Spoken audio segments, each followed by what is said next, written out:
나팔절부터 장막절의 절기는 아직 성취되지 않았다. 그렇죠? 예수님 재림하심으로부터 가을절기가 성취가 되어질 건데 나팔절은 티슈레이월 안에 다 들어있다고 했어요. 한 달 안에. 성경에서는 일곱째 달이라고 표현해요. 일곱째 달. 티슈레이월 첫째 날이고 티슈레이월 열째 날이고 장막절은 티슈레이월 15째 날부터 21째 날이다. 그래서 며칠 걸려요? 나팔절부터 장막절까지 21일. 마치 다니엘의 기도가 하나님께서 응답은 하셨지만 다니엘 기도가 이 땅에 응답이 이루어지기까지 며칠이 걸렸어요?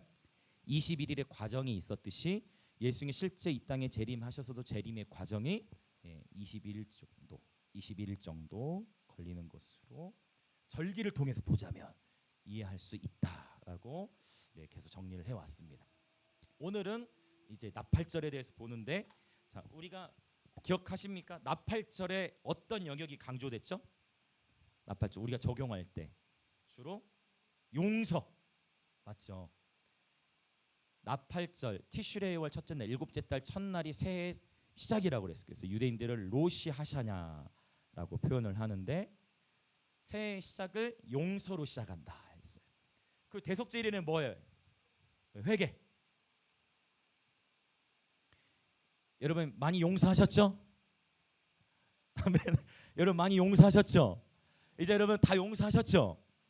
아멘. 생각보다 아멘이 적은데 여러분 다 용서하셨죠? 아멘. 네. 마음에 그러니까 하나님께서 새로운 생명의 사이클 안에서 우리에게 축복을 주기 원하시는데 그 축복을 다 받고 누리기 위해서는 먼저 우리가 그릇이 준비돼야 되고 대접 얘기도 했어요.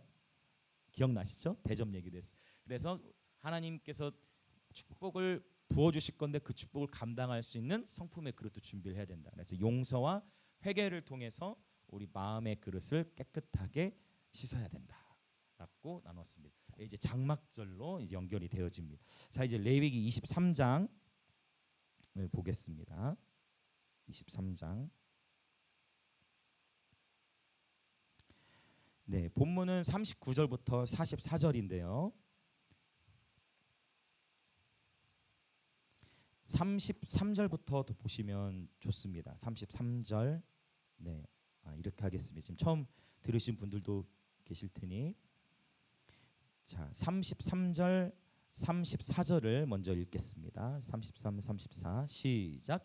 여호와께서 모세에게 말씀하여 이르시되 이스라엘 자손에게 말하여 이르라. 일곱째 달 15셋 날은 초막절이니 여호와를 위하여 이래 동안 지킬 것이라. 아멘. 그러니까 여기서 말하는 일곱째 달이 이제 티슈레이월을 가리키는 거예요. 일곱째 달 15날 15일 의미하죠. 초막절을 이래 동안 지키라라고 표현했어요. 그래서 이 초막절에 대한 이야기가 사실은 요한복음에 나온다 했어요. 요한복음은 절기를 6월절이 3번 언급되어지고 요한복음 7장에 보면 명절 끝날 곧 큰 날에 예수께서 서서 외쳐 이르시되 누구든지 목마르거든 내게로 와서 마셔라라고 말씀하셨던 이는 믿는 자들이 받을 성령을 가리키는 바로 이 요한복음 7장에 말씀하신 명절 끝날은 언제를 가리킨다고 했죠? 초막절 마지막 달을 가리킨다라고 말씀드렸습니다. 요한복음은 절기와 함께 이해할 때 더 풍성하게 이해할 수 있다라는 거예요. 지금 이제 우리가 재림에 대한 이야기를 좀 더 하고 초막절에 대한 이야기를 보자면 여러분 스가랴 14장에 보면 다 얘기하진 않을게요. 제가 스가랴 14장을 한번 1절부터 끝절까지 쭉 강의한 적이 있어요. 유튜브에 보시면 초막절과 예수님의 재림에 대한 그런 영상이 이미 있을 거예요. 그래서 스가랴 14장은 초막절에 대한 이야기가 나오는데 스가랴 14장 1절 2절에 보면 예수께서 다시 이 땅에 오실 때 어느 산에 선다고 표현하셨어요? 기억하십니까? 예수님께서 이 땅에 오신 어떤 산에 서신다 했죠? 감람산에 선다고 하셨어요. 맞죠? 감람산에. 근데 흥미로운 것은 자, 이 감람산이 어느 땅에 있다? 네, 이스라엘. 좀 더 좁히면 창세기 22장과 연결된다 했어. 어느 땅은 경계 안에 있다? 모리아. 처음 듣는 것처럼 해주셔서 감사합니다. 감사합니다, 여러분. 자, 모리아 땅 경계 안에 있다. 그리고 감람산, 그러니까 이제 이런 거예요. 누가복음과 마태복음, 사복음서에서 어떤 성서에서는 예수께서 감람산에 올라가서 거기서 밤이 맞도록 기도하시고 땀이 핏방울처럼, 이 땀이 핏방울처럼 표현은 누가가 했어요. 누가는 의사잖아요. 땀이 핏방울처럼 떨어졌다라고 그렇게 묘사를 했어요. 또 어떤 본문에 보면은 예수께서 겟셋만에 올라가셔서 거기서 또 십자가 지시는 기도하셨다 했어. 그러면 도대체 예수님은 감람산에서 기도하신 거예요? 겟셋만에서 기도하신 거예요? 이런 게 이제 어려워. 자, 감람산이다. 손 들어보세요. 감람산 기도원도 있고. 자, 내리시고. 자, 그럼 겟셋만에서 기도하셨다. 맞아요. 네, 이것은 제가 유리한 거예요, 항상. 그래서 자, 감람산 안에 겟셋만의 동산이 있는 거예요. 그래서 성경의 저자들은 다 다르게 기록한 것이 아니라 결국 겟셋만에서 기도하셨다라는 표현이나 감람산에서 기도하셨다는 표현이나 다 같은 곳에서 기도한 것을 의미하는 거예요. 근데 물론 이제 의미들이 조금씩 다르죠. 모리아 땅이라고 했을 때는 창세기 22장에서 이것도 기가 막혀요. 왜냐면 예수님께서 유월절 어린 양이신데 창세기 22장에 보면 아브라함이 사랑하는 독자 이삭을 바쳐야 됐어. 번제할 어린 양은 하나님이 준비하셨다 했고, 그때 여호와 일에 대한 말씀이 계시되는데 그때도 번제할 어린 양 예수님께서 유월절 어린 양. 그러니까 이미 우리가 이제 이거 이제 구속사라고 하죠. 성경 전체 역사를 봤을 때 이미 창세기에서부터도 예수 그리스도에 대한 예언이 수두룩하게 나타난다는 겁니다. 맞죠? 예수님은 창세기에도 계세요. 아멘. 예수님은 창세기에서도 보여질 수 있어요. 모리아 땅. 요한계시록 13장 8절이 한국어 번역은 좀 잘못돼 있어요. 한국어 번역에는 창세 이후로 죽임을 당한 어린 양이라고 돼 있는데 원래 원문에 보면은 창세 전에 죽임을 당한 어린 양이에요. 굉장히 이거는 좀 충격적인 이슈가 될 수 있지만 원문으로 보면 창세 전에 죽임을 당한 어린 양으로 나와요. 하나님께서 저와 여러분을 택정하신 게 창세 이후입니까? 이전입니까? 이거는 명확하게 답이 나오시죠. 그러니까 이건 거예요. 생각해 보세요. 단순하게만 생각해 보세요. 저와 여러분을 위한 택정함도 창세 전부터 있었는데, 그렇죠? 그리고 실제 번역 원문으로 봤을 때는 계시록 13장 8절 창세 전에 죽임을 난 어린 양이라는 표현이 업무적으로 많죠. 성서학자니까. 그래서 이런 예수님께 창세 전 죽임을 당했다. 그리고 저와 여러분이 창세 전부터 택함을 입었다. 이거는 우리의 논리와 이성으로는 도저히 이렇게 인정하기 어려운 그런 부분이 있는 거예요. 오늘 건영이 친구가 지금 처음 교회 와서 지금 옆에 앉아 있는데 굉장히 이게 무슨 말인가 지금 싶을 가능성이 굉장히 커요. 얼마나 귀한 청년이죠. 그런데 이 만남이 우연이 아닌 것은 우리 건영 형제가 고등학교 때 채플이 있는 학교를 다녔어요. 교회 나온 건 처음이자 교회는 처음 나왔어요. 같이 박수 한번 보내주세요. 건영이 노래도 잘한다는 얘기를 들었어요. 자, 어쨌든 죄송해요 여러분. 자, 그래서 모리아 이미 아브라함 때로부터 예수 그리스도의 죽음이 이미 보여졌다라는 거예요. 그러니까 이제 이렇게 보면 더 연결이 이해가 되시죠. 수천 년 전에 창세 전에 이미 예수 그리스도의 어떤 죽으심에 대한 택정함, 복음의 택정함이 있었다. 이것을 이해하는 것이 의미가 있는 것 같아요. 왜냐하면 이러한 어떤 구속사적인 가치관을 가지고 있으면 지금 내 삶을 살아가는 데 있어서 조금 어려운 일들을 경험하기도 하고 어떤 재정적이나 관계적 어려운 일을 겪는다 할지라도 그 어려움 속에서도 창세 전부터 나를 택하신 하나님, 창세 전부터 나를 택하시고 이 시대에 태어나게 하셔서 살아가게 하시는 그 하나님의 경륜, 그렇죠? 그 하나님의 경륜을 이해할 때 우리의 삶이 날마다 주님의 평강 안에 살아갈 수 있다라는 것입니다. 할렐루야. 자, 옆에 계신 분들 한번 인사합시다. 하나님께서 창세 전부터 당신을 택하셨습니다. 그러므로 결코 두려워하지 맙시다. 날마다 하나님과 함께 즐겁게 살아갑시다. 아멘. 그러니까 하나님을 아는 지식에서 자라가는 만큼 평강을 더 많이 누리는 거예요. 하나님을 바르게 아는 지식에서 자라가는 만큼 매일의 삶이 즐거운 것입니다. 아멘, 아멘. 그래서 베드로는 계속 베드로후서 1장과 3장 시작과 끝에 계속 강조하는 게 뭐예요? 우리 주 예수 그리스도를 아는 지식에서 자라가라. 그분을 아는 지식에서 자라가라고 베드로는 말하고, 요한은 또 뭐라고 얘기해요?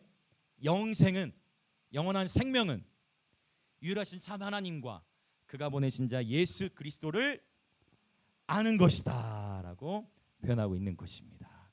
여러분, 날마다 우리 주 예수님과 친밀하게 동행하는 삶의 여정 되시길 축복합니다. 아멘. 한 번 더 옆에 분들이 인사합시다. 임마누엘. 아멘. 계속해야 돼. 지금 졸리실 수 있는 시간이야. 말이 영이에요. 그래서 하는 거예요. 말이 영이고 생명이. 계속 아멘, 아멘, 아멘, 아멘, 아멘. 그래서 계속해서 선포, 계속 우리 입술에 하나님의 말씀을 계속 물리고 선포하다 보면 우리 언어의 패턴도 이렇게 바뀌어지는 줄 믿습니다. 아멘. 예. 자, 그래서 모리아 땅에 오셨고 감람산에서 기도하셨고 겟세마네에서 기도하셨고 같은 의미예요. 그런데 실제 스가랴 14장에 보면 예수님께서 이 땅에 재림하실 때 어느 산에 서신다 하셨어요? 주님이 재림하셔서 감람산에 서신다 하셨어요. 여러분, 이 말씀 믿으세요? 이 말씀은 상징이 아니라 실제 이루어지게 될 거예요. 그리고 각 사람의 눈이 그를 볼 것이라고 하셨어요. 할렐루야. 모든 이들의 눈이 그를 보게 될 것이라 말씀하셨어요. 이거를 사도행전 1장에서는 어떻게 표현합니까? 너희가 지금 그분이 하늘로 가심을 본 그대로 그 오신다라고 했어요. 그러면 그 사도행전 1장에서 제자들이 어디서? 감람산에. 제자들이 그 감람산에서 그 주님의 올라가 승천하신 걸 보고 있었던 거예요. 그 사도행전 1장의 장소도 어디다? 네, 감람산이에요. 그래서 우리가 저도 기도하고 있지만 이제 어느 한 때가 되면 이제 우리 공동체가 이스라엘 가야 되겠죠. 그래서 윤지사님이 추천해 주시기는 적금을 넣어가지고 이렇게 돈을 모아놓자, 조금씩. 아주 좋은 제의신 것 같아요. 그래서 왜냐하면 이제 실제 우리가 이스라엘 가봐야 되지 않겠습니까? 그래서 지금 여러분 부지런히 우리가 성경을 계속 공부하고, 그렇죠? 우리 또 성경 전문 강사님들 계시잖아요. 성경 계속 공부하시고 연구하시고 이스라엘 연구하셔서 부지런히 준비해서 이스라엘 딱 갔을 때 여기가 겟세마네, 바로 여기 베들레헴, 베틀레헴 이런 뜻이지. 그래 바로 이거야. 요단강에서 뭐도 해야 되겠습니까? 우리 침례식도 해야죠. 요단강에서 침례식. 여러분, 요단강이 깨끗할 것 같죠? 요단강물 우리 샤워하는 그 물이 아닙니다. 네, 색깔이 달라요. 네, 그래서 요단강에 침례식도 해야 되고. 그러니까 이런 예수님이 거니셨던 그 장소들도 우리가 다녀봐야 되고. 네, 그래서 실제 예수님께서 감람산에 오실 것이다, 이러한 내용이 스가랴 14장에 나타나 있다라는 것입니다. 사도행전 1장에서도 명백하게 예수님께서 승천하셨던 곳 감람산, 바로 그곳에 또 임하실 것이라고 말씀하고 계십니다. 그리고 스가랴 14장에 보면 감람산 위에 서시고 그 다음에 나오는 이야기가 뭐냐면 초막절 이야기로 스가랴 14장이 마무리가 되어져요. 역시 이 스가랴 14장에 초막절에 대한 이야기, 아마 두 편 정도 설교가 올라가 있을 거예요. 그래서 그때가 되면 집에 있는 밥그릇, 집에 있는 솥 그릇도 거룩하게 될 것이다 라는 표현이 있어요. 말도 거룩하게 될 것이다, 이런 표현이 있어요. 이게 대체 무슨 의미인가?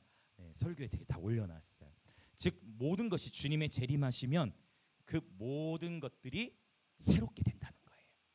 거룩하게 되어진다는 것입니다. 아멘.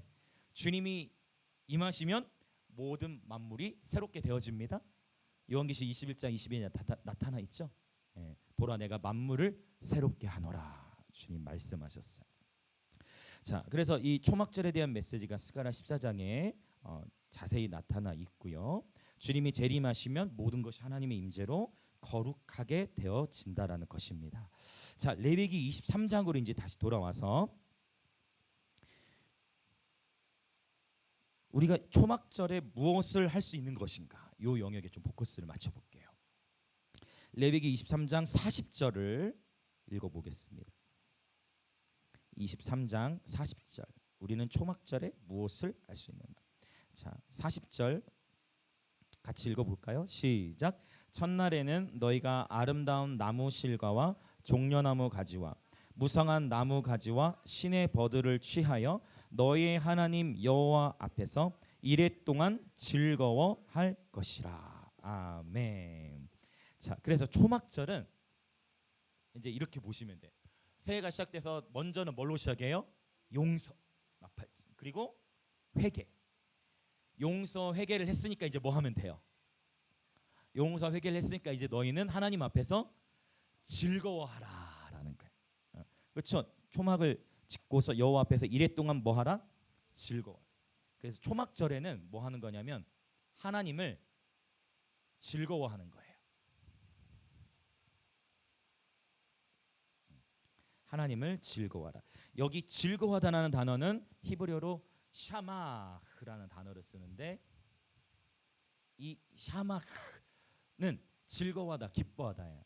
그래서 사실 이제 초막절을 7일 동안 지키는데 잠시 우리 민수기 29장도 보겠지만 7일 동안 지키고 나서 또 8일째 날도 축제를 벌였어요. 이스라엘 사람. 그 8일째 날을 또 이 이스라엘 사람들은 뭐라고 불렀냐면 쉐미니 아체렛이라고 하는데 이건 기억 못 하셔도 돼요. 근데 왜 이 얘기를 하냐면 이게 샤마흐라고 했죠. 이 날을 또 다르게 어떻게 표현하느냐? 심핫토라라고 해서 심핫토라. 이건 한번 따라 보시겠어요? 심핫토라. 심핫이 이 샤마흐에서 나온 거예요. 심핫. 그래서 심핫토라 이건 뭐냐면 토라는 하나님의 가르침, 하나님의 말씀을 뭐 하라는 거예요? 즐거워하라는 거예요. 맞아요. 그러니까 하나님을 즐거워하는데 하나님을 우리가 어떻게 즐거워할 수 있을까를 몰라. 근데 이제 뭐를 즐거워한다? 하나님의 말씀을 즐거워하는 거예요. 그러면 이제 하나님을 즐거워한다는 개념이 좀 더 이스라엘 사람에게 더 쉽게 다가왔던 것이죠. 그래서 하나님을 즐거워한다는 것은 곧 하나님의 말씀을 즐거워하는 것으로 표현되어집니다. 할렐루야. 웨스트민스터 소요리 문답 1번에는 사람의 제1의 목적, 인생의 제1의 목적, 사람이 태어난 목적에 대해서 말하기를 첫 번째가 뭐냐면 사람은 하나님을 영화롭게 하며 영원토록 하나님을 즐거워하는 것이라 했어요. 이것이 인생의 목적이다. 장로교에서 가장 핵심적으로 가르치는 교리가 있는데 그 첫 번째가 뭐라고요? 하나님을 영화롭게 하며 하나님을 영원토록 즐거워하는 것. 이것이 인생의 가장 주된 첫 번째 목적이다라는 것입니다. 한 번 더 따라해 볼까요? 하나님을 영화롭게 하며 하나님을 영원토록 즐거워하는 것. 아멘. 그래서 저는 이제 제 자신을 생각해 봤어요. 나는 무엇을 할 때 가장 행복한가? 예배할 때 가장 행복한 것 같아요. 아멘. 또 생각해 봤어요. 나는 내 인생에서 언제가 가장 행복한가? 답은 또 똑같더라고. 또 예배할 때. 나의 기쁨의 근원. 내가 언제 가장 기쁜가? 나는 내 기쁨의 근원은 어디서 오는가? 예수님 때문이더라고요. 할렐루야.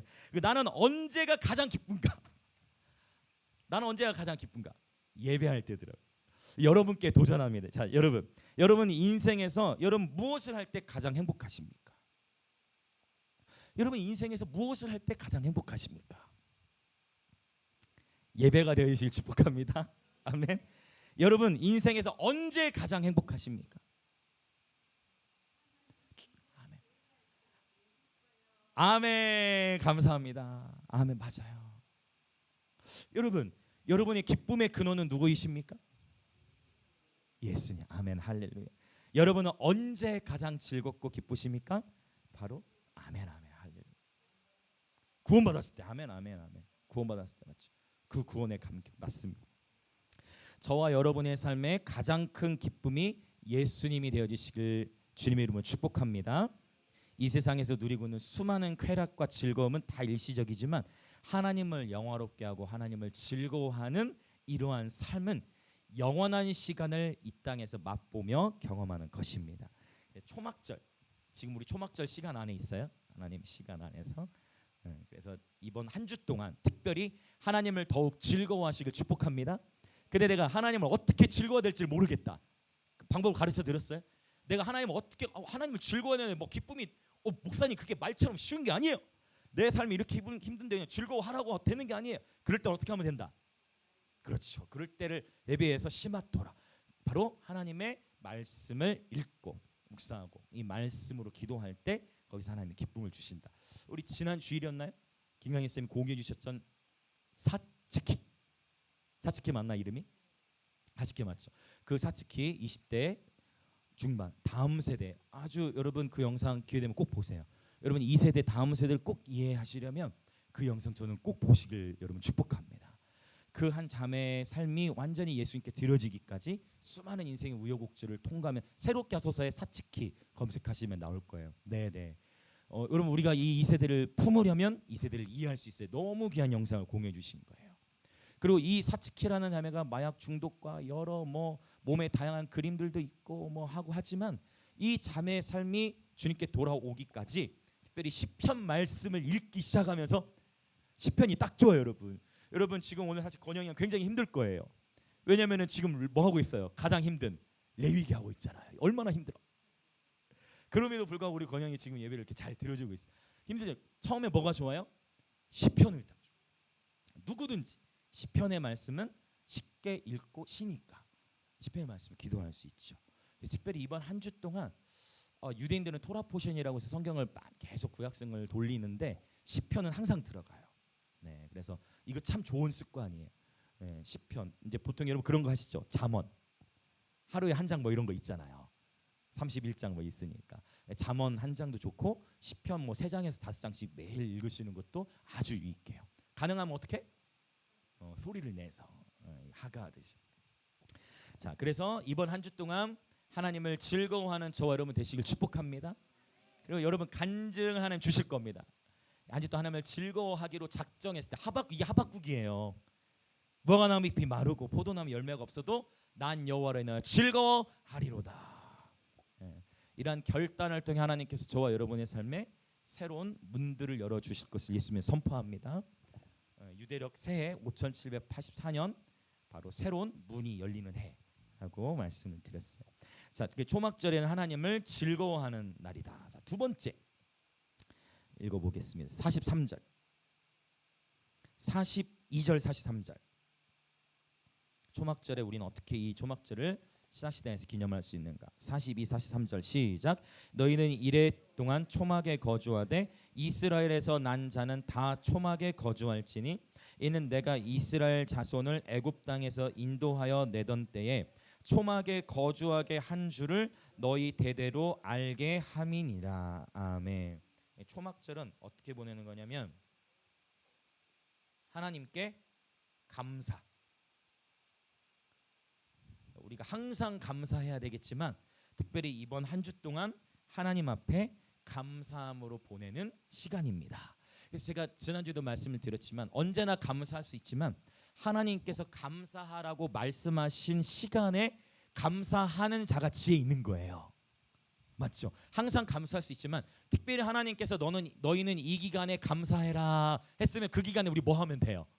감사하면 되는 거야. 복잡할 거 하나도 없어요. 하나님께서 감사하라고 하셨으니까 감사하면 되는 거예요. 그렇죠. 이번 한 주 동안 하나님께 특별히 감사하는데 그러면 특별히 43절에서는 뭐라고 말씀하세요? 이스라엘 자손을 애굽 땅에서 인도하여 내던 때에 초막에 거주하게 한 줄을 너희 대대로 알게 함이니라라고 말씀하셨어요. 그러면 이제 이렇게 적용을 해 나가야 돼. 이스라엘 백성들 하나님께서 40년 동안 이스라엘 백성이 광야 생활하는 여정 속에 기본적으로 하나님은 하나님의 영광을 나타내셨어요. 40년 동안 구름 기둥과 불 기둥으로 함께 하셨어요. 이거는 특별히 믿음 좋은 사람만 봤던 게 아니에요. 기도 많이 하는 사람만 봤던 게 아닙니다. 모든 이스라엘 백성이 구름 기둥과 불 기둥을 봤어요. 부인할 수 없는 하나님의 영광인 것입니다. 40년이라는 시간 동안. 그리고 신명기 8장에 보면 이스라엘 백성들이 40년 광야 생활할 때 그들의 옷이 헤어지지 않았고 그들의 발이 부르트지 않았다고 했어요. 이거 잠깐 한번 찾아보겠습니다. 신명기 8장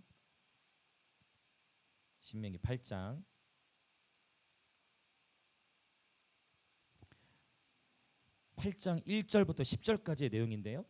하나님께서 40년이라는 시간 동안 광야길을 걷게 하신 것을 기억하라. 8장 2절. 왜 광야길을 걷게 하셨냐? 이는 너를 낮추시며 너를 시험하사 내 마음이 어떠한지 그 명령을 지키는지 지키지 않는지 알려 하심이라. 가만히 보면 인생을 살아가면서 하나님께서 우리의 믿음을 테스트 하실 때들이 있답니까? 아니면 없었습니까? 있죠. 하나님 꼭 테스트를 하세요. 아브라함도 이 테스트를 통과해야만 했고, 그렇죠. 믿음을 보신다. 믿음을 테스트하신다라는 거예요. 그러면서 쭉 나가다 보면 4절에 바로 그 얘기예요. 40년 동안 내 의복이 헤어지지 아니하였고 발이 부르트지 아니하였다 하면서 아름다운 땅에 이르게 하실 것이다. 7절 그리고 10절을 한번 읽어볼까요? 10절 시작. 내가 먹어서 배부르고 내 하나님 여호와께서 옥토를 내게 주셨으므로 말미암아 그를 찬송하리라. 아멘. 자, 아주 흥미로운 단어가 나왔어요. 광야 이야기를 하다가 광야 생활을 통해 겸손케 하시고서 궁극적으로 하나님께서 우리에게 주시고자 하는 아름다운 땅이 있는데 그 아름다운 땅이 여호와께서 뭐를 내게 주셨습니다. 옥토라고 했어. 옥토. 옥토. 아주 좋은 땅이죠. 농사를 지으면 결실이 잘 맺혀지는 땅. 그래서 마태복음 13장의 비유를 이해할 때 하나님께서는 하나님 아버지께서는 저와 여러분에게 좋은 것으로 주시기 원하시고 하나님 아버지의 마음은 저와 여러분에게 몇 배를 주기 원하신다. 그렇지, 그게 원조라는 거야. 원래 주일학교 노래는 뭐부터 나와요? 30배, 60배, 100배로 가지만 마태복음 13장에서는 몇 배부터 기록이 돼 있다. 100배부터 기록이 돼 있어. 이 순서도 중요해. 항상 성경의 순서는. 하나님이 저와 여러분에게 주시고자 하는 것은 몇 배다? 100배다. 이게 아버지의 마음이더라. 그래서 이 땅에 대한 옥토, 하나님 아버지께서는 저와 여러분의 모든 마음밭이 옥토가 되길 원하십니다. 옥토가 되게 하려고 이스라엘 백성 40년 동안 뭐 하셨다는 거예요? 광야에서 뺑뺑이를 하셨다는 거야. 뭐 만들려고? 옥토 주시. 그러니까 빨리 하나님 앞에서 우리의 마음밭이 기경되는 것이 유리해요. 맞죠? 부르심을 받은 자들에게 네 가지 밭, 어떤 밭들 있죠? 길가, 돌밭, 가시라고 적을게요. 가시. 아, 가시 싫어요. 가시 싫어. 그리고 옥토가 있죠. 좋은 밭. 네 가지. 바로 마음의 상태죠. 길가와 같이 단단한 마음. 돌밭, 무거운 세상의 근심과, 그렇죠? 걱정, 가시, 찌르는 말뿐만 아니라 세상의 재물에 대한 염려, 이러한 것들이 우리 마음 안에 하나님의 말씀의 씨앗이 열매 맺지 못하도록 방해한다는 거예요.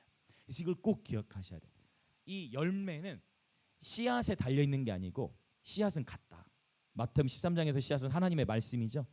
뭐에 따라 달려? 씨앗의 생산성은 씨앗의 상태가 아니라 밭의 상태에 따라 달라진다. 그래서 저와 여러분의 마음 밭이 기경되는 것이 중요하고 우리는 예배를 통해 말씀을 기경해야 된다. 한번 따라 볼까요? 유다가 밭을 간다. 이게 호세아서 있는 말씀이에요. 호세아서. 그러면 이 말씀이 여러분 이거는 실제가 아니라 비유인 거예요. 왜냐하면 밭을 유다 지파만 갑니까? 아니거든요. 유다의 이름의 뜻이 뭐예요? 찬송. 내가 이제는 하나님을 찬양하리로다. 찬송의 뜻이거든요. 그러니까 우리가 찬양할 때 우리 마음 밭이 기경되는 거예요. 자, 이거 우리 예배 다 배우셨죠? 왜 우리 왜 춤을 춰요? 왜 뛰어요? 뛰면서 우리 사탈 밟는 거예요. 우리의 근심 걱정을 다 밟는 거예요. 오늘부터 하경이 예배인 거 보니까 은혜가 되대. 하경이 막 예배 팁. 주일 대 예배 싱어. 주일 대 예배 싱어. 그렇죠? 9살 싱어. 베이스 연주자도 기타가 자기보다 더 키가 커. 9살. 이 선한 영향력이 진짜 지금 흘러가고 있어요. 지금은 김해뿐만 아니라 여러분 전국의 많은 교회들이 아이들을 다 이제 예배팀 세워가는 너무 선한 영향들이 흘러가는 것 같아요. 네. 그래서 결국 예배를 통해 찬양을 통해 우리의 마음 밭이 기경되어지는 것이 굉장히 중요하다는 것입니다. 자, 지금 이제 그러면 하나님께 감사하는 절기라고 했는데 바로 이거 지금 이스라엘 백성이 얘기하다 좀 제가 설명이 길어졌네요. 보니까 40년이라는 시간을 구름 기둥, 불 기둥으로 보호하고 옷도 헤어지지 않아. 발도 부르트잖아. 하나님은 그렇게 40년을 이스라엘 백성을 보살폈음에도 불구하고 이스라엘 백성들의 입에서 나오는 것은 뭐였어요? 끊임없는 원망과 불평이었다는 거예요. 하나님은 그분의 영광을 이미 저와 여러분의 삶에 나타내셨습니다. 아멘. 하나님은 그분의 영광을 저와 여러분에게 이미 나타내셨어요. 요한복음에서 나타난 하나님의 영광 첫 번째 기억하십니까? 예수님의 성육신이라고 했잖아요. 말씀이 육신이 되어 우리 가운데 오셨다. 예수님 우리와 함께 하시잖아요. 아멘. 예수님 우리와 함께 하시잖아요. 이미 주님은 저와 여러분을 만나 주시고 말씀을 주셨고 그분의 영광을 나타내셨습니다. 하나님 뭐 하라고 하는 거냐면 이스라엘 백성들이 실수했던 것처럼 실수하지 말고 제발 뭐 하지 말라. 제발 원망과 불평하지 말라. 그래서 여호수아 군대가 여리고성을 7일 동안 6일 동안 하루 한 바퀴 돌고 마지막 날 7바퀴를 돌았는데 마지막에 외치라고 하고 그 전에 6일 동안 하나님 뭐 하라고 했어요? 아무 말도 하지 말라. 왜 아무 말 다 못하겠다고 했어요? 왜 아무 말도 못하게? 그러니까 성 돌고 있는데 성이 전혀 금도 안 가. 하나님 자꾸 우리 뺑뺑이만 시키시는 것 같아. 계속 돌기만 해. 성에 금이라도 가야 되는데 금이 가요 안 가요? 전혀. 위에 여리고 성에서 바라보는 여리고 성 안에 살던 군사들은 뭐 했겠어요? 욕만 하는 게 아니라 이게 사실 이제 좀 더 고대 문헌을 보면은 성 위에서 뭐 할까요? 배설합니다. 성 위에서 소변 보고 침 뱉고 무슨 말인지 아세요? 네, 성벽 위에서 수많은 조롱과 뭐 거기서 소변도 보고 완전히 막 조롱하고 야 니네 신 살아있냐 뭐하냐 수많은 욕설 그것들을 견디니까 사람이 이렇게 그런 것 같아. 인생을 살아보면 자꾸 이렇게 욕을 듣다 보면 위축되는 경향이 있어. 어떻습니까 여러분? 자꾸 이렇게 부정적인 말을 듣고 좀 이렇게 욕을 듣거나 비난의 말을 들으면 좀 이렇게 위축되는 그런 경향이 있을 수 있어. 그거를 하나님께서 그 상황 가운데 불평 불만하지 못하도록 하나님께서 말을 하지 말라 하신 거예요. 말이 곧 영이고 생명이기 때문에. 그래서 여러분 축복합니다. 우리 한번 따라해 보실까요? 자, 불평하면 불뱀에 물리고 감사하면 하늘의 문이 열린다. 아멘. 이스라엘 백성 광야 생활 때 불평하니까 하나님 불뱀을 보내셔서 확 물게 하셨잖아요. 여러분 불뱀에 물리면 아파요? 죽죠. 불뱀에 물리면 죽는 거예요. 하나님은 우리의 체질을 너무나 잘 아시고 초막절 기간을 통해 뭐 하라 하신 거예요? 하나님을 즐거워하고 하나님께 특별히 더 감사하라라고 말씀하신 거예요. 여러분 축복합니다. 이 초막절 기간을 통해 하나님께 대한 감사가 회복되어지시길 축복합니다. 가만히 생각해 보세요. 하나님께서 내 인생을 여기까지 인도하시는 여정 속에 얼마나 큰 은혜를 주셨는가. 하나님 정말 얼마나 큰 자비를 베풀어 주셨는가. 나를 구원하신 하나님으로부터 시작하여 여러분 정말 곰곰이 생각해 보십시오. 감사가 회복되어지시길 축복합니다. 아멘. 아멘. 혜원이도 아멘. 자, 이제 그러면 좀 더 전진해 나가보다 보면 이제 민수기 29장을 다 읽진 않고 핵심적인 부분만 좀 설명하고 넘어갈게요. 아마 제가 초막절 설교할 때 민수기 29장은 나눈 적이 없을 거예요. 자, 이 민수기 29장 12절부터 40절을 보면 전체가 다 초막절에 대한 이야기야. 그러니까 여러분 우리가 이제 성경을 구약성을 읽을 때 이런 절기에 대해서 절기를 완전히 배제하게 돼 버리면 이렇게 구약성에서 부딪히는 본문들이 상당히 많이 나온다는 걸 발견하게 돼. 이 민수기 29장 12절부터 40절 전체는 초막절에 대한 이야기라는 것이죠. 자, 우리 12절과 13절만 한번 읽어보겠습니다. 12절과 13절 시작.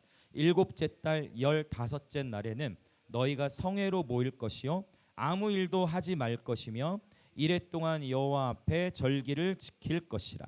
너희 번제로 여호와께 향기로운 화제를 드리되 수송아지 13마리와 수양 2마리와 1년 된 수양 14마리를 다 흠 없는 것으로 드릴 것이며. 이제 만약 이거를 우리가 개인이 집에서 성경 읽기를 한다. 큰 난관에 부딪히죠. 도대체 이걸 왜 짐승 목록을 13절부터 40절까지 계속 나열을 했는가. 이런 난관에 부딪힐 수 있지만 여기에 하나님 아버지의 마음에 어떤 의도가 있다라는 것이죠. 자, 그러면 일단 기본적으로 뭐뭐를 드렸나요? 13절에 보니까 뭐부터 드렸죠? 이름, 수송아지. 자, 그리고 또 뭐가 있죠? 숫양. 그 다음에 그렇죠. 1년 된 숫양. 숫양과 1년 된 숫양 뭐가 다르냐? 여기 1년 된 숫양을 쉬운 말로 하면 어린 양이 되는 거고, 숫양은 영어로 램. 여기 어린 양 1년 된 숫양이에요. 이거는 램. 이렇게 알 수 있어요. 수송아지는 이건 황소로 볼 수도 있고. 자, 근데 하나가 더 있어요. 자, 어디 있냐면 16절. 16절 읽어봅니다. 상번제와 그 소제와 그 전제 외에 수점소도 있어요. 수점소. 고트, 그렇죠? 이 네 가지를 드리는데, 이제 첫날부터 일곱째 날까지를 봤을 때 이게 쭉 10일부터 나열되는 거예요. 근데 똑같으면 좋은데 똑같지가 않아. 드리는 게 좀 달라져요. 자, 13절. 아마 민수기 29장으로 설교는 아마 대부분 처음이실 거예요. 설교 듣는 건. 29장 13절에 보면 수송아지를 첫날에는 몇 마리? 13마리. 수양은 2마리. 순양은 2마리. 그 다음에 1년 된 수양은 14마리. 그리고 순염소는 몇 마리? 순염소는 16절에 1마리. 이게 첫째 날이 사이클이에요. 자, 둘째 날 봅시다. 둘째 날 17절. 자, 둘째 날에는 수송아지 몇 마리? 이상하네. 첫째 날에 몇 마리 들었어요? 수송아지 13 들었는데 둘째 날에는 12마리 들었어요. 수양은 몇 마리? 2마리. 자, 그 다음에 어린 양은 14마리. 그리고 수점소 19절. 네, 역시 1마리. 자, 그럼 이제 패턴이 나왔어요. 수송아지는 첫날부터 일곱째 날까지 계속 13마리부터 해서 1마리씩 줄어요. 그러면 일곱째 날이 되면 몇 마리가 되겠어요? 오, 그렇지. 일곱째 날에는 수송아리죠. 7마리에 맞추는 거예요. 그러니까 제가 이런 패턴 요한계시록 하면서 자주 나눴죠. 하나님은 그러니까 수학과 과학을 통해서도 하나님의 하나님 되심을 드러내신다. 그러니까 하나님은 숫자를 통해서도 그분이 광대하심을 드러낸다. 숫자를 쭉 그러면 수송아지가 13, 12, 18, 19, 8, 7까지 왔네. 그러면 몇 마리일까요? 다 합치면 70마리예요. 70마리. 그러니까 이 70이라는 것도 성경에서 상징하는 게 있어요, 없어요? 70도 상징하는 게 있어요. 이를테면은 출애굽기 말씀에 보면 12생과 70개 종려나무 이런 표현이 나오고, 창세기 10장에서의 족보에 보면은 열방의 족속들을 나열할 때 열방의 나라의 이름이 몇 개가 언급되냐면 70개가 언급이 돼요. 그래서 요 70이라는 것은 열방을 상징하는 숫자. 자, 어쨌든 자, 그럼 수장은 그럼 몇 번 나오느냐? 숫양은 자 2마리씩 계속 드리죠. 2마리씩 7일 동안 드렸으니까 14마리가 될 거고, 맞나요? 그 다음에 어린 양 1년 된 숫양은 계속 14마리씩 드리는데 7일 동안 98마리나 드려. 수점소는 하루에 1마리씩이니까 7마리. 이게 7일. 그러면 여러분 이게 어마어마한 양이에요. 지금 7일 동안. 그런데 또 여기서 끝나지도 않아.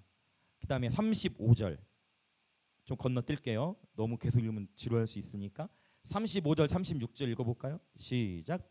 8째 날에는 장엄한 대회로 모일 것이요 아무 일도 하지 말 것이며 번제로 여호와께 향기로운 화제를 드리되 수송아지 1마리와 수양 1마리와 1년 되고 흠없는 수양 7마리를 드릴 것이며. 와, 이렇게 지금 예배를 실컷 들어놓고 또 뭐해?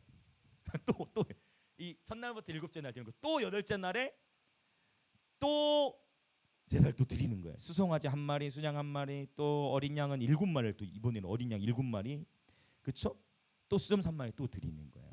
그러니까 이렇게 될 수밖에 없는 게 일주일이 7일씩 돌아오는데 안식을 보내고 나서 한 사이클이 돌아가고 또 8번째 날이 또 걸려지게 되는 거예요. 또 축제가 또 걸려지게 되는 거예요. 8일이라는 시간 동안 계속 이스라엘 백성들이 하나님 앞에 초막절 기간에 했던 게 뭐예요? 계속 제사 지낸 거예요. 지금 이 민수기 29장을 통해 하나님께서 우리에게 말씀하고 계신 게 뭐냐는 거예요. 여러분, 우리는 정말 편한 시대에 살고 있어요. 여러분, 진짜 우리가 얼마나 편한 시대에 살고 있는지 몰라. 그러니까 오늘날에는 그래서 예배를 이런 표현 들어보셨어요? 예배 소비자. 이런 표현 들어보셨나 모르겠어요. 예배 소비자. 오늘날에는 모든 게 그냥 다 준비돼 있어. 모든 게 준비돼 있어서 편하게 예배를 드리면 되는데 만약 우리가 이 시대 태어났다. 성경 시대 태어났다. 그러면 지금 저와 여러분요. 벌써 근육이 막 왜? 가죽 벗기고 자르고 피 튀고 그쵸? 피 비린내 나고 엄청난 희생을 하나님 앞에 계속 드린 거예요. 이 초막절의 기간. 그래서 이 초막절에 이렇게 수많은 제사를 드린 것은 무엇을 그러면 나타내느냐? 결국 이거예요. 최고의 하나님께 최상의 예배를 드린 거예요. 여러분 최고의 하나님께 최상의 예배를 드리고 계십니까? 아멘? 아멘. 우리 옆에 계신 분들 인사합시다. 최고의 하나님께 최상의 예배를 드립시다. 여러분 우리가 예배를요. 우리는 솔직하게 최고의 하나님께 최상의 예배를 드려야 되는데 예배 시간 10분, 20분 길어지는 거 아니면 최고의 하나님께 최상의 예배를 드려야 되는데 우리의 관심이 그냥 한 번의 예배가 그냥 한 번에 그냥 예배. 그냥 뭐 예배 뭐 좀 늦을 수도 있고 그냥 평범한 예배. 조금 과연 나는 하나님 앞에 최고의 하나님께 최상의 예배를 드리고 있는가? 그리고 민수기 29년 봤을 때 여러분 이 짐승이 몇 마리예요 지금? 계산도 쉽지 않아. 한참 걸리죠. 저도 한참 걸리네. 계산도 쉽지 않아. 이런 수백 마리를 하나님 앞에 제사를 드리려면 오늘날의 예배와 가장 큰 차이 나는 게 뭐냐면 바로 이거예요. 희생, 헌신.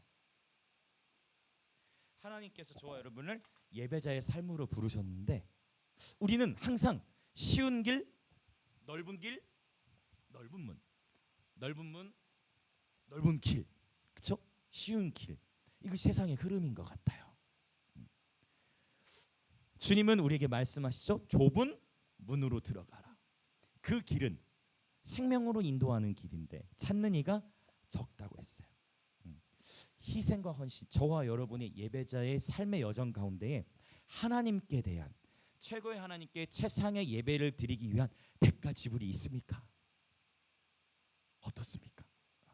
이 초막절 기간에 한번 생각해 볼 수 있는 그런 이야기. 제가 지난주 예배 마치고 어느 지사님이 한 분 얘기를 들었는데 그 지사님께서 몸이 안 좋으셔서 병원에 입원해 계셨는데 예배를 한번 드리려고 병원을 탈출하려고 하셨대. 근데 병원에서 허가를 안 해주더래. 실패하셨어. 그래서 못 오시고 주일 예배 오기 위해서 원래 월요일 퇴원해야 되는데 주일 퇴원하셨다는 거예요. 그리고 제 마음에 이 한 번의 예배를 저도 설교자로서 준비하는 데 있어서 더 최선을 다해 준비해야 되겠구나 하는 그런 마음이 들더라고요. 여러분 정말 다시 한번 이 초막절 기간을 통해서 오늘 우리에게 있는 이 최고의 하나님, 정말 우리가 하나님을 섬기는 데 있어서 우리는 하나님을 예배하는 데 있어서 어떠한 희생과 헌신을 감당하고 있는가에 대해서 이 초막절 기간을 통해 생각해 볼 수 있을 것 같아요. 여러분 민수기 29장 읽는 것 자체도 희생인 것 같긴 해요.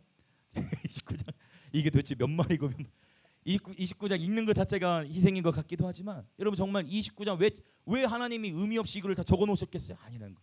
1.1획도 의미 없이 적어 놓지 않으셨다 했잖아요. 왜 하나님이 이걸 굳이 이렇게 짐승 숫자 한 마리 한 마리 적어 놓은 거예요? 여러분 우리 하나님은 이렇게 섬사신 분이세요. 여러분 지금 우리가 이렇게 모여서 예배 드리는 이러한 예배가 여러분 저는 절대 가볍게 생각하지 않습니다. 이 한 번의 예배를 하나님은 얼마나 기뻐하시는지요. 여러분 이 예배는 주님을 만나는 자리인 줄 믿습니다. 요새 얼마나 예배 시간 기다려지는지 몰라. 온 공동체가 함께 다 함께 춤을 추고 그렇죠? 공간이 좁아서 춤추다 좀 부딪히기도 하잖아요. 부딪히기도 하지만 춤을 추고 하나님 앞에 전심을 다 예배. 왜? 최고 하나님께 우리 어떻게 드리는 거예요? 이게 또 얼마나 좋아요, 여러분. 각들 필요 없잖아요. 가죽 벗길 필요 없잖아요. 구약처럼. 예수님이 이미 완전한 속죄, 영원한 속죄 이루셨잖아요. 우리는 뭐 하면 돼요? 뭐 하면 돼요, 우리는? 즐거워하면 되잖아요. 하나님 이전에 즐거워하면 되잖아요. 근데 이것조차도 사수하기 어려운 시대가 됐다라는 거예요. 이거를 주일학교 공동체에서부터 다시 뚫고 나가야 돼. 다시 시작하는 거예요. 다시 일어나는 거예요. 다시 시작하는 거예요. 그리고 바로 오늘 여러분 도전합니다. 바로 오늘 다시 시작하시기 축복합니다. 얼마나 하나님 즐거워하면 되는 거예요. 근데 이것도 어렵다는 거죠. 시대적인 상황이. 하나님께 감사하면 되는데 이 단순한 것 같지만 습관적으로 우리의 삶에 나오는 이 불평, 여러분 오늘부터 모든 불평과 원망 끊어지시길 예수님의 이름으로 축복합니다. 아멘. 감사가 넘쳐나시길 축복합니다. 아멘. 이것이 초막절의 경배예요. 지금 저 경배에 대한 얘기를 헌신과 연결해서 하는 거예요. 헌신과 연결해서. 이거를 스가랴 14장과 연결해서 나중에 여러분이 보시면 좋아요. 이제 신약의 내용 좀만 더 나누고 이제 기도하려고 합니다. 자, 그러면 이제 지금 이제 구약에 대한 얘기를 했고 신약에 와서 이 장막에 대한 이야기, 요한복음 7장도 제가 이전에 설교를 했었고 이 장막에 대한 이야기를 요한만 이 단어를 써요. 요한만. 사도 요한만 이 장막 이야기를 해요. 사도 요한이 이 장막이라는 단어를 헬라어로 5번 써요. 5번 쓰는데 히브리어는 스콧이지만 헬라어로는 스케노라는 단어를 쓰는데, 자, 요한복음 1장으로 가볼게요. 요한복음 1장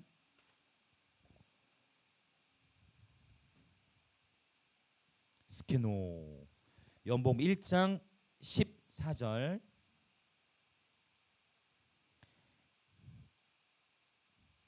1장 14절 같이 읽어보겠습니다. 자, 시작. 말씀이 육신이 되어 우리 가운데 거하심에 우리가 그의 영광을 보니 아버지의 독생자의 영광이요 은혜와 진리가 충만하더라. 자, 여기 보면 말씀이 육신이 되어 우리 가운데 뭐 하심에? 거하심에라고 해요. 거하다. 거하심에 할 때 이 스케노라는 단어를 썼는데 이 단어가 장막을 치다예요. 그래서 원문을 보면 말씀이 육신이 되어 우리 가운데 장막을 치셨다가 되는 거예요. 말씀이 육신이 되어, 이분이 누구세요? 예수님이십니다. 할렐루야. 예수님이 저와 여러분과 함께 하십니다. 예수님이 우리 안에 거하시기로 먼저 작정하신 거예요. 장막절의 의미가 이렇게 연결이 되어져요. 그래서 지금 요 이야기는 희생과 헌신에 대한 얘기는 과거적인 이야기라면 이거는 바로 오늘날 현재적인 이야기. 예수님이 저와 여러분을 뭐 삼으셨다? 성전 삼으셨잖아요. 이 장막이 그 의미. 예수님이 어디를 성전 삼으셨어요? 그렇죠. 우리의 심령. 우리가 하나님의 성전인 거예요. 여기를 주님의 거처 사무식으로 작정하신 거예요. 할렐루야. 자, 이게 요한복음에 나오는 장막치다. 그 다음에 사도 요한이 어디서 언급하느냐? 요한계시록에서 언급해요. 이제 거의 다 왔어요, 여러분. 요한계시록 7장. 이제 이 말씀들이 성취되어질 것입니다. 요한계시록 7장 15절부터 17절. 여기에 또 이 스케노라는 단어 요한만 썼어요. 신약 성경에서는. 자, 같이 읽어볼까요? 15절부터 17절. 큰 목소리로 우리 기대하는 마음으로 시작. 그러므로 그들이 하나님의 보좌 앞에 있고 또 그의 성전에서 밤낮 하나님을 섬기매 보좌에 앉으신 이가 그들 위에 장막을 치시리니 그들이 다시는 줄이지도 아니하며 목마르지도 아니하고 해나 아무 뜨거운 기운에 상하지도 아니하리니 이는 보좌 가운데 계신 어린 양이 그들의 목자가 되사 생명수 샘으로 인도하시고 하나님께서 그들의 눈에서 모든 눈물을 씻어주실 것임이라. 할렐루야. 그러니까 이 초막절이 어떻게 지금 성취되어 가는지를 우리 지금 제가 시간은 좀 길었지만 구약부터 지금 살펴본 거예요. 여기서 이 15절에 찾으셨죠? 그들 위에 장막을 치시리니 역시 또 요한만. 그러니까 이게 이 인생에 많은 제자들이 일찍 순교를 당했는데 사도 요한은 하나님이 일찍 죽이지 않으셨어요. 일찍 죽이다 이 표현이 좀 그렇지만 일찍 사도 요한의 생명을 가져가지 않으셨어요. 왜요? 그렇죠. 다 할 수는 없지만 우리가 그분의 목적을 다 나중에 주님 오시면 직접 물어봐야 되겠죠. 다 할 수는 없지만 다른 사도들과 다르게 특별히 더 오래 살았던 사도가 요한이에요. 90세 이상, 당시에 90세 이상으로 예상을 해요. 굉장히 오래 산 거예요. 당시에 1세기 당시에 90세. 원래 1세기 당시에 평균 수명이 몇 세였어요? 1세기 당시에 1세기 당시에 팔레스타인 42, 43. 그렇다면 만약 저 여러분 1세기에 태어났으면 제가 죄송합니다. 이 자리에 굉장히 소수가 남아 있을 것 같아요. 뭐 이렇게 몇 명. 저도 일단 포함이 되고 다행이라고 하면 안 되죠. 죄송해요. 다행이라고 해서. 1세기 당시 평균 수명이 42살, 43살이에요. 근데 그럼에도 불구하고 사도 요한을 90세 이상까지 살려놓으신 목적이 뭐냐는 거죠. 여러분 생명의 주권은 하나님께 있습니다. 아멘이십니까? 한번 우리 옆에 분들 한 번 더 인사합시다. 생명의 주권은 하나님께 있습니다. 이 스케누라는 단어를 하나님이 사용하게 하셨어요. 레위기에서부터 언급했던 바로 그 초막 장막절의 단어를 여기서 사용하도록 하나님이 요한의 삶에 말씀을 불어넣으신 거예요. 영감을. 이 말씀이 뭐예요? 결국 하나님의 장막이 있을 것이라는 말씀. 다시는 줄이지도 아니하고 목마르지도 아니하고 해나 아무 뜨거운 기운을 상하지 아니할 때가 오고 있습니다. 아멘. 생명수 샘으로 주님이 우리를 인도하고 계시는데요. 근데 그러면 하나님께서 장막을 그들 위에 장막을 치신다 했어요. 누구 위에 장막을 치실까요? 아멘. 우리 나 맞아요. 좋아요. 그럼 본문 안에서 보자면 본문 안에서 누구 위에 장막을 치시느냐? 이게 9절이에요. 왜 9절이 중요해? 그래 9절. 누구 위에 장막을 치시냐? 자 9절 같이 봅니다. 시작. 일 후에 내가 보니 각 나라와 족속과 백성과 방언에서 아무도 능히 셀 수 없는 큰 무리가 나와 흰 옷을 입고 손에 종려 가지를 들고 보좌 앞과 어린 양 앞에 서서 10절 큰 소리로 외쳐 이르되 구원하심이 보좌에 앉으신 우리 하나님과 어린 양에게 있도다 하니. 고영원 선교사님이 비전 찬양을 이 9절 10절 통해 만든 거잖아요. 구원하심이 보좌에 앉으시기 다 말씀으로 만든 찬양이죠. 여러분 아까 제가 숫자 얘기했는데요. 나라와 족속과 백성과 방언도 요한계시록에 몇 번 나올까요? 7번 나와요. 또 우연이 아니라는 거예요. 나라 백성, 나라 족속 백성 방언. 물론 순서가 약간 바뀌어진 부분도 있지만 이 네 가지 패턴 이것이 또 7번 언급된다. 즉 열방에서부터 예배자들의 군대가 일어나게 될 것입니다. 아멘이십니까? 아 목사님 지금 뭐 요즘 시대 뭐 다음 세대를 교회들 다 떠나고 있다고 하는데 무슨 부흥이 있어요? 하나님의 말씀은 마지막 때 부흥이 있을 것을 말씀하고 계십니다. 아멘이십니까? 윌로브 집회 때 어른들 보고 충격 받으셨잖아요. 우린 다리 아파가지고 5시 6시 돼서 가야 되는데 애들은 아침 8시 왔다니까요. 저녁 6시 예배 들어가려고 아침 8시부터 줄을 선 거예요. 보니까 택배 아니 그 뭐라고 해요? 배민 택배가 아니지. 배민 시켜가지고 거기서 주머니에서 돗자리 깔고 거기서 먹고 있더라고. 저녁 6시 예배 드리려고 9시 예배까지 맞춰지고. 여러분 정말 하나님은 이 시대에 새로운 바로 말씀 안에 예언하신 예배의 부흥을 일으키실 것입니다. 할렐루야. 그런데 쉽게만 가진 않는다. 이걸 어디서 할 수 있느냐? 자 14절 절대 쉽게만 이루어지지 않는다. 14절 이게 14절이 어떻게 보면 제일 중요할 수 있어요. 사실 지금 보면 같이 있습니다. 시작. 내가 말하기를 내 주여 당신이 아시나이다 하니 그가 나에게 이르되 이는 큰 환난에서 나오는 자들인데 어린 양의 피에 그 옷을 씻어 희게 하였느니라. 아멘.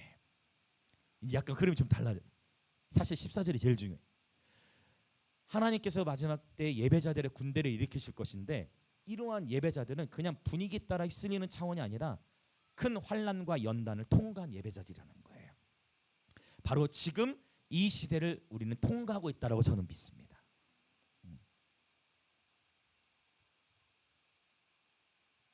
여러 다양한 삶의 어려움들이 있고 고난이 있겠지만 그러나 그러한 환난을 뚫고 어린 양의 피에 그의 옷을 씻어 희게 한 즉 예수의 보혈을 의지하는 예배자들의 군대가 일어날 것을 선포합니다. 우리 김해 땅에 예배자들의 군대가 일어날지어다. 부산과 경남 영남 땅에 예배자들의 군대가 일어날지어다. 어린 양의 피에 그 옷을 씻어 희게 한 예배자들의 군대가 일어날지어다. 전쟁이 있다는 거예요. 피 흘림이 있고 싸움이 있다는 거예요. 그러나 여러분 하나님의 말씀 속에 예언하신 이 말씀을 붙드시길 축복합니다. 아멘. 오직 하나님의 말씀 붙들고 일어나는 것입니다. 그리고 12장과 13장에서 한 단어씩 더 언급하는데 제가 이제 마지막 21장 하나만 더 보고 우리 같이 기도하겠습니다. 자, 우리 같이 기도할 준비를 하겠습니다. 요한계시록 21장 우리 3절과 4절을 같이 읽겠습니다. 요한계시록 21장 3절과 3절부터 5절까지를 다 같이 보도록 하겠습니다. 21장 3절부터 5절. 자, 같이 읽을까요? 시작. 내가 들으니 보좌에서 큰 음성이 나서 이르되 보라, 하나님의 장막이 사람들과 함께 있음에 하나님이 그들과 함께 계시리니 그들은 하나님의 백성이 되고 하나님은 친히 그들과 함께 계셔서 모든 눈물을 그 눈에서 닦아 주시니 다시는 사망이 없고 애통하는 것이나 곡하는 것이나 아픈 것이 다시 있지 아니하리니 처음 것들이 다 지나갔음이러라. 보좌에 앉으신 이가 이르시되 보라, 내가 만물을 새롭게 하노라 하시고 또 이르시되 이 말은 신실하고 참되니 기록하라 하시고. 아멘. 이 마지막 요한계시 21장에서도 바로 스케누, 장막을 치다라는 단어를 하나님께서 사용케 하시는데요. 이번에 언급되는 이 장막 앞에는 한 단어가 더 붙었어요. 바로 누구의 장막이라고 표현합니까? 여기서도 하나님의 장막이라는 표현이 있었어요. 맞죠? 하나님의 장막이라는 표현. 자, 우리가 요한계시록 7장 15절에서는 자세히 보시면 하나님께서 장막을 치시는 거예요. 차이가 보이세요? 하나님께서 장막을 치시는 거고 요한계시록 21장 3절에서는 하나님의 장막이라고 표현하고 있어요. 그래서 이 장막이 사람들과 함께 있을 때 하나님께서 함께 계실 뿐만 아니라 4절 또 다시 언급돼요. 모든 눈물을 그 눈에서 닦아주시고 다시는 사망이 없고. 할렐루야. 이 하나님의 나라가 임한 거예요. 사망이 없고. 사망이 없다라는 것은 어떤 천년왕국 이런 차원이 아니에요. 사망이 없다라는 건 영원한 하나님의 나라를 의미하는 것입니다. 여러분 동의되십니까? 네, 사망이 없잖아요. 눈물이 없고 사망이 없고 애통하는 것이 없고 곡하는 것들이 없고 아픈 것이 다시 있지 아니하다라고 하나님 말씀하셨습니다. 여러분 이제 정말 주님의 재림의 때가 1세기 때로부터 주님 분명히 다시 오신다라고 말씀하셨는데 아직까지도 안 오시던 주님이 오실 때가 다가오고 있는 것을 세상 사람들도 주님에 대해서 모른다 할지라도 말세라는 것을 이해를 할 거예요. 이해할 수 없는 차원의 전염병, 기근, 포악한 지도자들, 이런 지구 온난화 이런 영역들, 여러 다양한 사회적 이슈를 통해서도 뭔가 세상의 끝이 다가온다고 생각하는 것 같아요. 근데 우리 주님께서 정말 다시 오셔서 이 온 우주 만물을 새롭게 하실 때가 다가오고 있는 것입니다. 저와 여러분은 그 어느 때보다도 지극히 영광스러운 시대 가운데 살아가고 있는 것입니다. 할렐루야. 우리는 그 어느 때보다 영광스러운 시대 가운데 살아가고 있어요. 초막이나 궁궐이나 내주 예수 모신 곳이 하나님의 나라인 줄 믿습니다. 오늘 이 초막절 메시지를 통해서 주님께서 저와 여러분에게 도전하세요. 첫 번째, 하나님을 즐거워하라. 두 번째, 하나님께 감사하라. 그리고 세 번째는 뭐냐면 다시 오실 주님을 기다리는 거예요. 재림에 대한 소망. 여러분, 우리가 세상 살아가면서 예수님 어서 오십시오라는 고백이 자주 나옵니까? 내 삶에 뭔가 그래도 성취를 보고 내 삶에 뭔가 더 이룩하고서 주님을 보고자 싶은 마음이 있다라는 거예요. 초대교회 때는 내가 이거를 깨달았어요. 야, 이래서 주님이 내가 언제 온다 말씀하지 않으셨구나. 뭐 하려고요? 깨어있게 하려고. 나 곧 갈 거야. 분명히 곧 온다고 하셔놓고 아직 2000년 동안 안 오신 거예요. 맞잖아요. 곧 간다 해놓고 아직 20년 동안 안 오셨어. 주님이 곧 오십니다. 이 초막절의 메시지를 통해 주님 뭘 말씀하시냐면 매일의 삶을 통해서 종말을 준비하라는 거예요. 오늘 저와 여러분 예수님 맞을 준비가 되셨습니까? 아멘. 매일의 삶에서 하나님 안에서 즐거움과 감사로 살아가시길 예수의 이름으로 축복합니다. 아멘. 제가 이번 명절 기간에 이제 가족분들, 친척분들 방문하고 있는데 한 번은 이제 우리 그 85세 되는 작은 할머니를 할머니를 찾아뵙게 됐어요. 병원에 입원을 하셔서 찾아뵀는데 저를 잘 기억을 못 하시더라고. 되게 저를 예뻐해 주셨는데, 그래서 삼촌하고 저희 어머니랑 같이 찾아뵙고 인사를 드리는데 알아보지 못하셔. 그런데 제 마음에 어떤 마음이 드냐면 할머니께서 교회도 한동안 못 다니셨을 것 같아. 그래서 할머니 앞에 다시 한번 복음을 나누고자 하는 마음이 일어나는 거예요. 그래서 할머니 앞에서 다시 저를 알아보지 못하셨지만 제가 복음을 다시 증거했어요. 예수님에 대해서. 할머니, 예수님 기억나세요? 저는 기억을 못하셨는데 예수님 얘기를 하는데, 보세요, 예수님 얘기를 하는데 할머니께서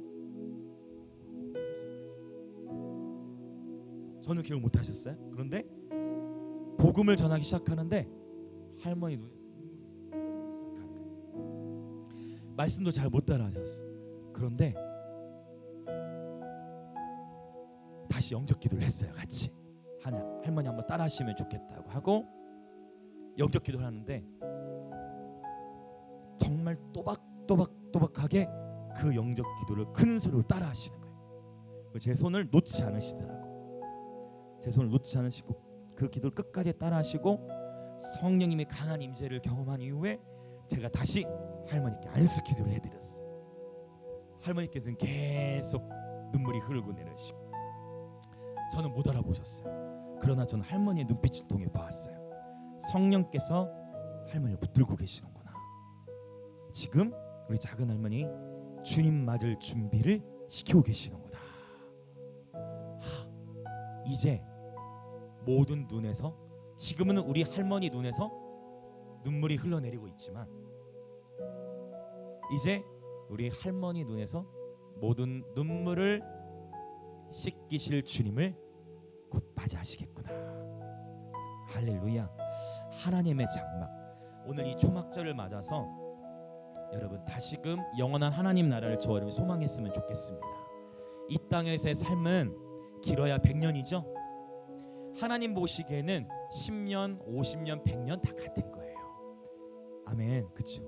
우리의 입장에서는 10년, 50년, 100년 차이가 크지만 하나님 입장에서는 10년, 50년, 100년, 1000년 그 모든 것이 영원한 세계에 계신 분에게서는 다 똑같은 것입니다. 영원한 하나님의 나라가 저와 여러분 앞에 다가오고 있습니다. 그래서 이 시간 함께 우리 기도합시다.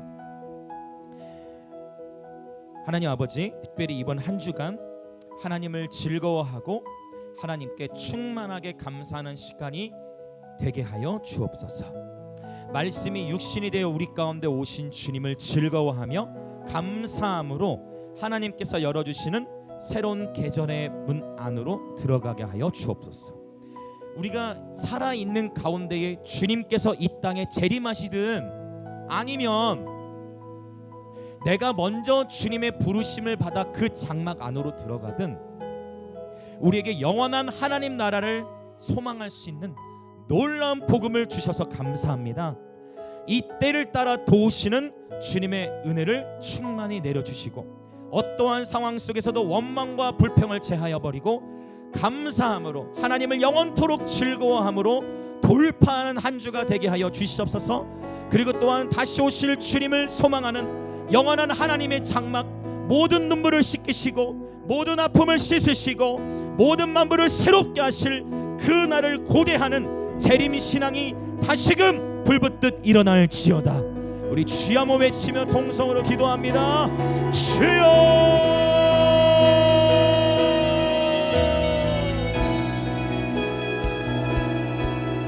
하나님 앞에 간절히 기도합시다. 하나님께서는 창세 전부터 저와 여러분을 향한 놀라운 계획을 가지고 계셨습니다. 그리고 어린 양 예수께서도 이미 창세전에 죽임을 당하셨다 말씀하시니 복음이라는 것은 너무나 신비롭습니다. 오늘 저와 여러분의 인생을 하나님 앞에 내어드립시다. 다시 한번 우리의 삶을 봉헌합시다. 다시 한번 우리의 삶을 하나님께 봉헌하여 드립시다.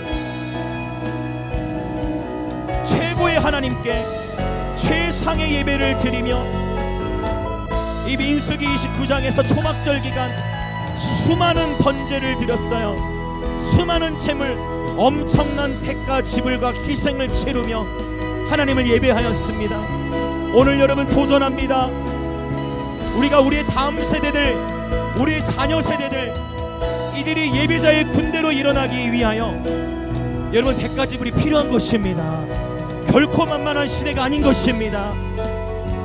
저와 여러분이 먼저 예배자가 되어야 하고 우리의 다음 세대를 위하여 목숨을 걸고 이 세대를 위하여 부르짖어야 합니다. 이 세대를 향하여 치열한 전투를 감당해야 되는 것입니다. 그러나 두려워하지 마십시오. 두려워하지 마십시오. 하나님께서 우리와 함께 하시고 그분께서 우리를 붙들고 계시며 오늘 또 주님을 즐거워함으로 주님의 임재 안에서 주님을 즐거워하며 주님께 감사드리는 예배자의 삶을 통하여 우리의 삶을 붙들고 계십니다. 할렐루야.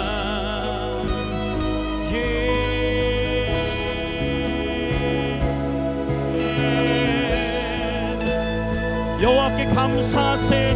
그는 선하시며 그 인자하심이 영원하심이로다. 오 아버지, 이번 초막절 기간을 통하여 우리 안에 모든 불평과 원망이 제하여지게 하시고 이제 용서와 회개를 통하여 하나님의 새로운 생명의 사이클 안으로 들어가기로 결단하는 모든 예배자들의 심령 가운데에 오 주님, 하나님을 즐거워하며 하나님께 온 마음을 다해 감사함으로 살아가기로 결단하는 그런 예배자들의 삶 가운데에 하나님의 장막이 임하고 주님의 놀라운 보호하심과 인도하심 아래서 우리도 예수님과 친밀히 동행하는 예배자의 삶이 되게 하여 주시옵소서. 아멘.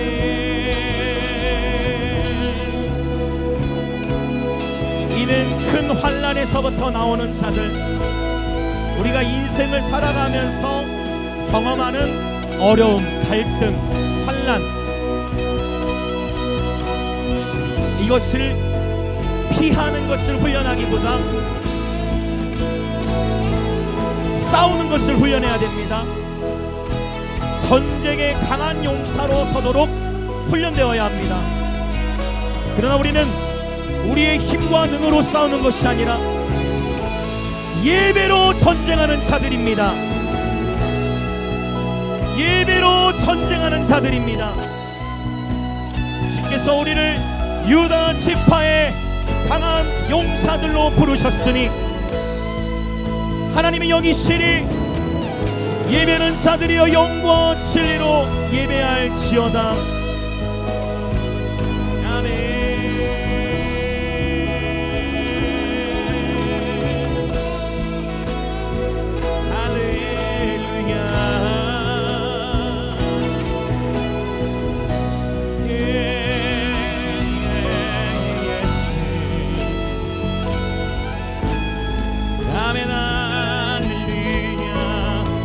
주님 곧 오십니다. 그분이 감람산 위에서 승천하셨듯 다시 감람산으로 실제 이 땅에 발을 딛고 오실 것입니다. 우리 주님 다시 오셔서 만왕의 왕 만주의 주로서 온 천하 만물을 다스리실 것입니다. 아멘 아멘 아멘 아멘 할렐루야. 그 전에 주님은 보기 원하는 것입니다.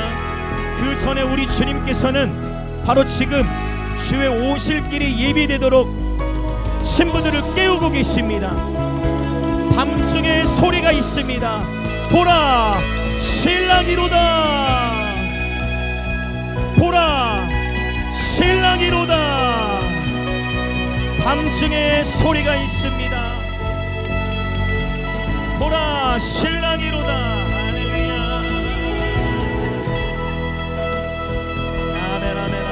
할렐루야 할렐루야 할렐루야. 아멘 아멘 아멘 아멘 할렐루야 할렐루야 할렐루야.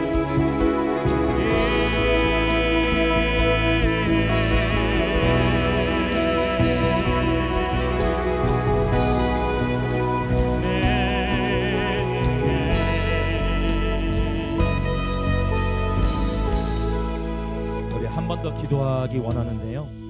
지금 이 절개된 설교의 다음 주부터 다시 이어질 내용이 이제 요한복음 13장 마지막 부분입니다. 우리가 이 13장의 마지막 13장을 나누는 가운데 결국 가룟 유다와 베드로의 삶이 대조되어지죠. 사실 베드로가 예수님께 많이 혼났습니다. 베드로는 심지어 예수님께 사탄이라는 소리도 듣고 사탄아 내 뒤로 물러가, 네가 하나님의 일을 방해한다. 베드로는 사람들 앞에서 정말 많이 자존심 구겨진 일들을 겪었어요. 가룟 유다는 굉장히 유식했고 돈 관리도 잘했어요. 그런데 결국 둘 다 제자들 다 예수님을 배도하는 일들이 있었지만 이 배도하는 일들이 있다는 게 막을 수 있는 건 아닌 것 같아요. 그러나 배도하는 일들이 있는데 베드로는 오히려 그렇게 자존심 구겨지고 예수님께 많이 혼났지만 베드로는 세워지고, 가룟 유다는 그렇게 정의로워 보이고 공의로워 보이고 그렇게 의로워 보였지만 결국 가룟 유다가 예수님을 배신했어요. 그리고 가룟 유다는 자살의 길을 택했습니다. 이 시간 다시 한번 기도할 때 이 시대가 굉장히 만만치 않은 것 같아요. 선줄로 생각하는데 넘어지는 일들이 일어나고요. 분명히 잘 세워져 가는 것 같은데 한순간에 주님의 부르심을 놓칠 수도 있고요. 이 시간 함께 다 같이 기도할 때에 그렇게 기도했으면 좋겠어요. 우리가 추석 명절이 이제 마무리되어 가는데 나 자신만이 아니라 우리의 자녀들, 또 우리의 자손들, 또 우리의 가문, 또 우리의 공동체를 위해 함께 기도하며 나아갈 때에 하나님 끝까지 완주케 하여 주옵소서. 내 삶에 어려움이 닥쳐왔을 때 주님을 배도하는 것이 아니라 때로는 예수님께 베드로처럼 많이 혼날 수도 있겠죠. 때로는 베드로처럼 예수님께 사탄아 물러간 소리 들으며 꾸중 들을 수도 있겠죠. 그러나 오뚜기처럼 일어서서 이 마지막 시대에 히브리서 12장에 말씀하신 것처럼 믿음의 경주, 주님 우리 모두에게 경주자의 기름을 부으셔서 어느 누구도 부르심의 자리를 이탈하지 아니하고 하나님의 부르심의 자리를 사수하도록, 어떠한 삶의 어려움과 고난 가운데서도 예배자의 길을 걸어가도록 나를 지키시고 우리의 자녀들을 지키시고 우리의 자손들을 지키시고 우리의 가문과 가정을 지켜 보호하여 주시옵소서. 그렇게 하늘의 문을 여시고 예배자들의 군대로 일어날 지어다. 그렇게 다 같이 주여 크게 외치며 기도합시다. 주여.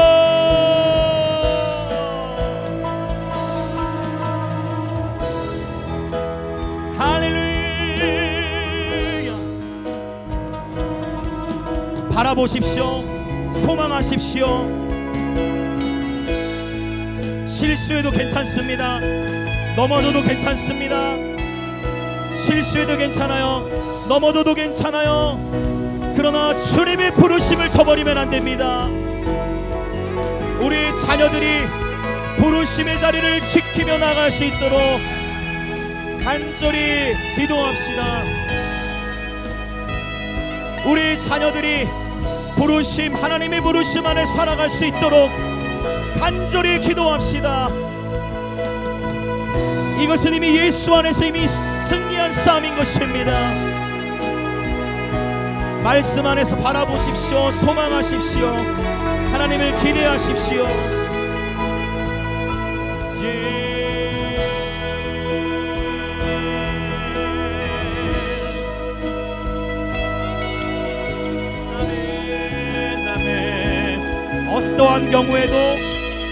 어떠한 경우에도 우리 자녀들이 예수님의 제자로 살아가도록, 예수님을 따라 살아가도록 우리 먼저 부모님들, 우리가 먼저 우리의 삶을 구별하여 하나님의 삶으로 우리 자녀들에게 말합시다. 우리의 삶으로 자녀들에게 말합시다. 그리고 혹 이 자리에 계신 다음 세대들 중에 나의 부모가, 나의 육신의 부모가 아직 믿음 안에 거하지 않는다면 여러분이 믿음 안에서 영적 아비 어미가 되셔야 되는 겁니다. 여러분이 먼저 된 자로서 여러분 가정을 지키셔야 되는 겁니다. 여러분이 먼저 된 자로서 여러분의 가정을 파수하셔야 되는 겁니다. 아멘, 아멘, 아멘, 아멘, 아멘.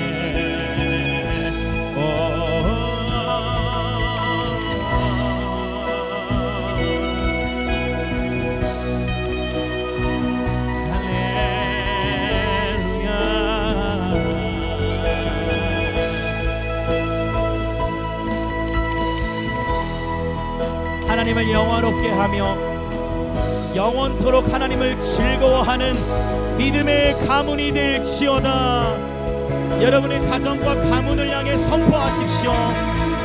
하나님을 영화롭게, 나의 가정은 하나님을 영화롭게 하는 가정이 되어질지어다. 우리의 가문은 영원토록 하나님을 즐거워하는 가문이 되어질지어다. 이 눈에 아무 증거 아니 배워도 믿음으로 선포하십시오. 하나님의 때를 따라 선포하십시오. 이 하나님의 정하신 때를 따라 도우시는 은혜가 있을 것입니다. 할렐루야.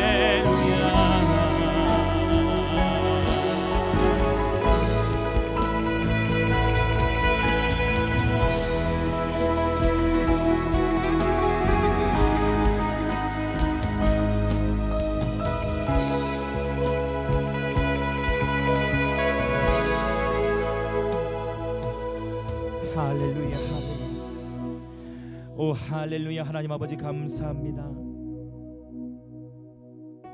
우리가 이 시간, 이 하나님의 시간을 존중합니다.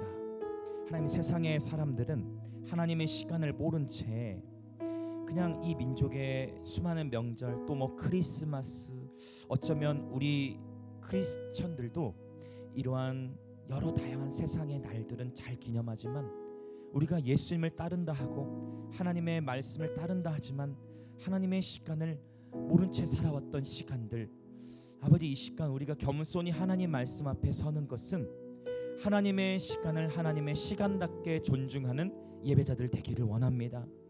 하나님께서 정하신 초막절의 시간입니다.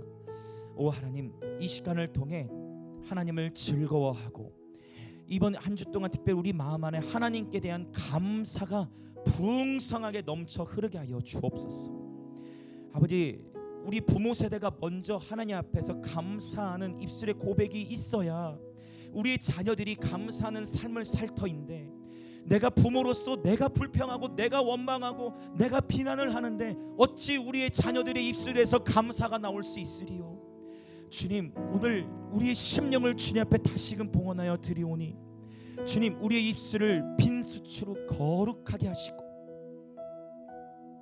하나님, 우리 입술에서 하나님을 향한 온전한 즐거움과 기대와 감사와 아버지 기쁨의 표현들이 풀어져 나오게 하여 주옵소서.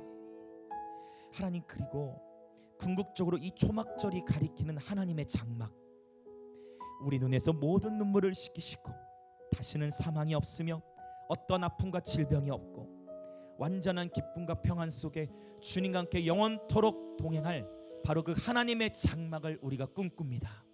하나님, 그 영원한 미래에 있는 그 하나님의 장막을 미래로만 기대하는 것이 아니라 말씀이 육신이 되어 우리 가운데 오셔서 이 땅을 살아가면서도 그 장막 안에 살아가는 기쁨을 예수 안에서 누리며 살아가게 하시니 감사합니다.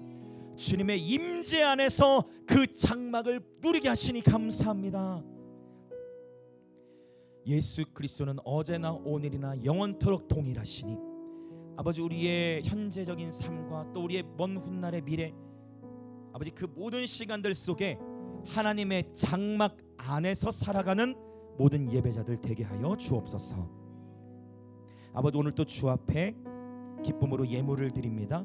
주님, 이 예물을 기뻐 흠양하여 주시고 이 예물을 드린 모든 지체들을 위해 하늘의 신령한 복과 땅의 기름진 복으로 축복하시되, 주의 몸된 교회는 북한과 인도와 감비아를 넘어 아버지 대한민국과 열방을 예배로 깨우며 또 선교하는 그런 데 재정이 전혀 부족함이 없도록 재정의 기름을 부어 주옵소서.